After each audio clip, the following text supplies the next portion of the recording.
Good morning বন্ধুরা। আজকে কিন্তু বিছানার চাদরগুলো পরিষ্কার করে দেবো, তাই বাবুকে নিচে শুয়ে রেখেছি। তো এখানে কিন্তু বিছানার চাদর পরিষ্কার হয়ে গেছে, বাবু স্নানও হয়ে গেছে। তো জগন্নাথ দেবকে আজকে কিন্তু কালকে পুজো হয়েছে, তো আজকে একটু ভোগ দিয়ে নেব। তো এখানে জগন্নাথ দেবের 56 ভোগের মধ্যে এই খিচুড়িটা দেওয়া হয়। খিচুড়িতে কিন্তু কোনো রকমের কিছু ফোড়ন দেওয়া হয় না।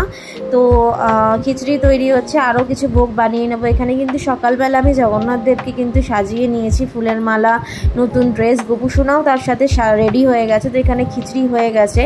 আর এখানে পাগড়ি আমি এনেছিলাম, পাগড়িটা ছোট হয়েছিল বলে প্রথমে ফুলের মালা, তারপরে কিন্তু আমি পাগড়িটা বেঁধে দিয়েছি। এখানে আকাশের কোলে বাবু বসে আছে, ও মানে আমাকে পাচ্ছিল না, তাই আমি আকাশের কোলে কাজ করছিলাম বলে ওর কাছে বসিয়ে রেখেছি। এখানে অলমোস্ট ভোগ আমার শেষ হয়নি রান্না। তো এখানে দেখো, এখানে মহুরাটা তৈরি হচ্ছে, আর এখানে পায়েস তৈরি হচ্ছে, আরও ঘি অন্ন, তারপর মিঠা ডালি, এগুলো সব তৈরি হবে।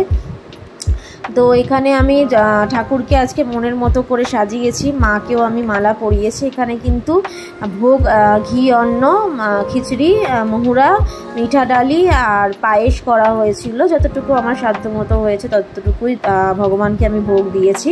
তো এখানে সব রকমই খাজা যিনি পছন্দ করেন তিনি, মাকেও মালা পরিয়ে দিয়েছি। তো রাত্রিবেলা তিতলি রথ নিয়ে এসেছিলো, তো এটা ওর যজ্ঞু দাদা, আর তার সাথে এই ছোট্টটা হচ্ছে গোপুসোনা, এটা ওর রথ।